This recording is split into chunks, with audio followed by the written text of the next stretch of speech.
Which is so for me. I watched it with Gusha, and I said, well, "What do you think?" She said, Uh, "Eh, I've seen it in 25 years. I ain't seen it at all till about a week ago. I've seen clips on some of the compilation shows or the documentary about the Carry On films, but I never had in my last box set, which I've not looked after. It never come out at box, or until about a week or 2 weeks ago, it never come out at box, and I thought I must bite the bullet and get on with it. And and I said to her, what do you think of the film? And she went, well, if it hadn't have been for the titles, which are in Dayglow Pink, as they are in Twins of Evil, I wouldn't have known it was a Carry On film. I said, what threw me was that funky music, which is like the it's repeated throughout the film. It's like love crazy, da da da da da. You know she's love crazy, da da da da da. Um, that threw me. It feels like this is her words. It's trying to imitate the Confessions films, except obviously that there's less nudity in it. There's a lot of insinuation of sex, like when she's shagging uh, the football players at this cup final, and including the players coming off. They go into the room and they give her one, uh, and another substitute gives her one, and they're all queuing up, and then bloody in the end the referee ends up shagging her as well. You don't see any of the sex like, but it's insinuated. Um, and then I think she shags Kenneth Connor, Jack Douglas. Um, so I mean, if I was going to be strict, I'd probably give it 5 out of 10.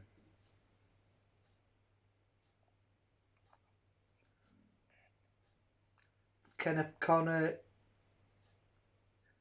Kenneth Connor's performance maybe raise it to a 6, but that's being so generous. Five 5 out of 10 for me, and I watched it 3 times now. It's just cause like even in the audio commentary where there's a scene where uh, Kenneth Connor, they're watching Pall Mall watching it, the horse guard, costume guards go past. Oh yeah, you can't get them to even flinch or do anything or even react. You can strip naked in front of them and they won't react. He goes, really? Oh, I must, because he's trying to be French. I must try this. So they put up to the side of St James's Palace where me and you went and took some pictures. And like Jack Douglas says in the audio commentary, you really can't tell, okay, that this is a backdrop. It shows it filmed in the street. She gets out of the car, and it shows her looking at Susan Danielle, and the thing behind it is a backdrop of Oxford Street. And you can, and as I say, you can tell that's a backdrop, isn't it? It's not well actually filmed near St James's Palace, and it shows her like unbuttoning her top and flashing it. You don't actually see her tits, but you see her from the back opening her blouse up, and then you see her bending over and flashing her ass, her thong, and then you see her out of shot wriggling her pants up and waving her knickers in front of this guard's face. No reaction. So she gives up, thinking, "Oh, it's right." And then this this stereotypical gay walks past, with the bouffant hair and the shirt and the flares, and he goes, "Hello, sailor," and then Hello, then the soldier goes, blows a kiss. So it turns out that, I mean, it's such a stereotypical gay character. You know, it's you can see it coming a mile off what's going to happen. Yeah, it's I wouldn't miss it if I didn't watch it again. But 5 out of 10 for Emmanuel, and that I think that's a fair reflection. Um, but it's just that bit, um, the house where Larry Dan's character lives in the film, which is Pinewood Close, where me and you went that day, and I asked that bloke who was trimming his lawn, "Oh, I understand Sid James lived round here," and he pointed over to that house where you're stood in that little semicircle end of the cul-de-sac, and he pointed to that house, which you can clearly see is still there on Google Street View. But as you've seen in my videos that I've done, you'll go to the satellite image, and it's clearly now a building site. That house has been demolished on the satellite image, but on the street view it's still there, and you can clearly see 3 large dwellings and a lot of sand. And then when I saw that house in that Without Walls documentary called Seriously Seeking Sid, which I think I screen recorded that segment where in part 1 the talk to his widow Valerie James, and she's talking about how they had the land for 10 years, and then eventually they got the money and they had the house built, and it shows you going up the drive, and this house on the right hand side. Well, that isn't the house that this bloke pointed out. It doesn't look anything like it. So you were right. That bloke would turn as a load of porkies. Because where I've done some research, as you see in my videos, it's quite clear to me that Sid James's house was at least another mile away, near St Peter's Church. And I say I think, based on information that I've seen on these websites, I think I've found, although it's not very clear from the satellite images, I think I've found where his house is or was. Because one image, it looks like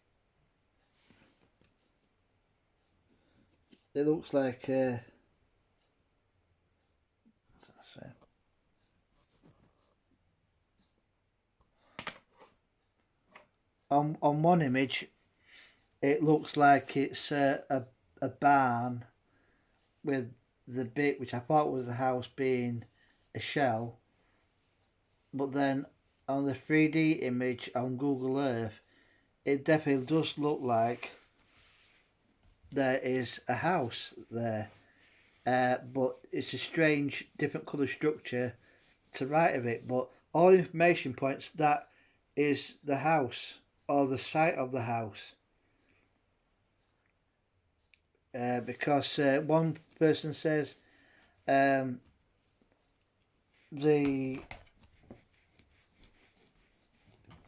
house is just off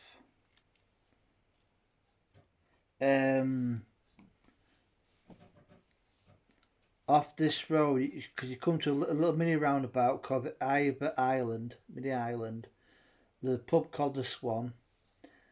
To the right, there's Ivor Road, which eventually takes you to a bridge which goes over the M25. But the entrance is opposite St Peter's Church, but it's gated off. You can't see anything. Then someone replies 7 years later that the entrance has been moved a bit further up. But they believe the house is no longer there. So I've had a look. It's in my videos. Opposite St Peter's Church, there's one entrance which is definitely gated off, and it leads up like a gravel drive to a big house which could be Delaford House or Delaford Park. But there's like a little offshoot off that drive which eventually leads up to some kind of structure with a parking space. But if it has been moved, then it'll be the next turn off, which leads up to a slightly smaller, bigger house. There's another little drive which, again, links you to this property. And so I think I have found where the house was, or is. So that bloke, like you said, was telling us a load of shit. Wasn't he? But it's it was just like trying to solve it, and I think I have solved it. A trivial matter, I know, but it's just like I like these little trivial matters sometimes, like trying to solve the location of where your photograph of the 2 pints and the camera were taken. I mean, that was fun.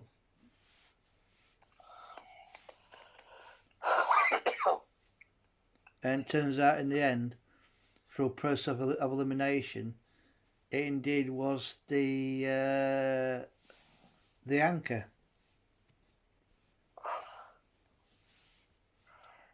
Where you wore your "I can't believe it's not butter" t-shirt.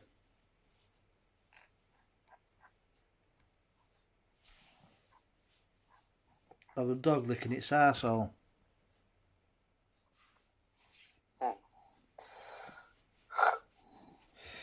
Oh. Oh.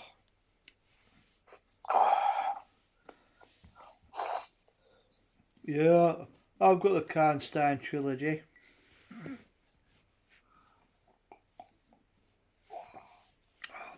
Honestly, get Lust for a Vampire, you will not be disappointed. Jut Stensgaard is, I don't know what she looks like now, but she looks alright now. But I think she packed up in 72. But Ralph Bates plays a very good part. Ralph Bates plays, this teacher who's seduced by Carmilla, and Judy Matheson is in it again. Of course, Ralph Bates' character works out that it's an anagram of Mia Carla, or Carmilla Karnstein. She's Mia Carla. And Susanna Lee was, I believe, Imogen Hassel's friend.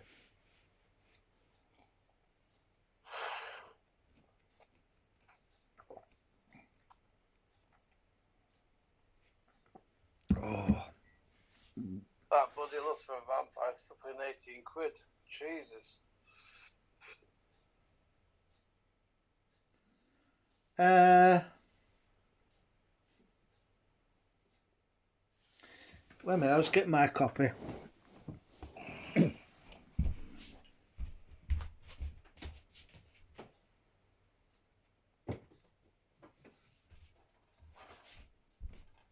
Yes. Right. That's it. That's a bit dark. But I have. Yeah. Lust for a Vampire. Double play. It's Blu-ray and DVD. You can't really see. Yeah. So I have the Blu-ray version and the DVD version in the same box.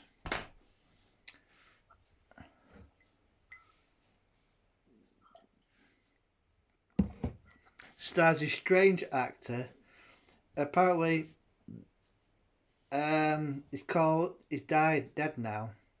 It's called Mike Raven. I think he kind of looks like Christopher Lee with a beard if he were Dracula. I don't know what he is in the film. But he's apparently they played a trick on him. There was one scene where he had to kiss Judy Matheson up the leg. And what they've done is they put some pepper on the leg. So as he's going along, he's going achoo, achoo. Apparently he didn't find it very funny, and he didn't speak to some of the cast for a couple of days because he felt like he was being made a fool of. But I'll try and track you down. Keep an eye on it, but fully restored and on Blu-ray for the first time. New featurette, Strange Love, Hammer in 1970, script to screen, To Love a Vampire, and an interview with Judy Matheson. Now, I think Judy Jarvis, I think they call her now on Twitter. She's very good at follow her on Twitter because she does reply to you. But you Stensgaard. But if you ever do get on with it, it's like though if you look at bloody you look at Who Done It. I mean, God knows how long I've been asking you to get bloody Who Done It, because apart from the first series where I haven't really watched with Edward Woodward at the helm, I jumped straight into season 2 with John Pertwee at the helm. And I was like watching it, have a little fiddle on my phone, watching it. And for a while it was 18 quid on network, I think. So I kept saying to her, get Who Done It. Honestly, get Who Done It. You'll love it. It's really brilliant. It's fantastic. It's funny as well. You got Patrick Moore making numerous appearances on it as trying to solve it. One episode features Arthur Mullard. This nice bit of 70s crumpet called Anushka Hempel. Who she appears in it periodically.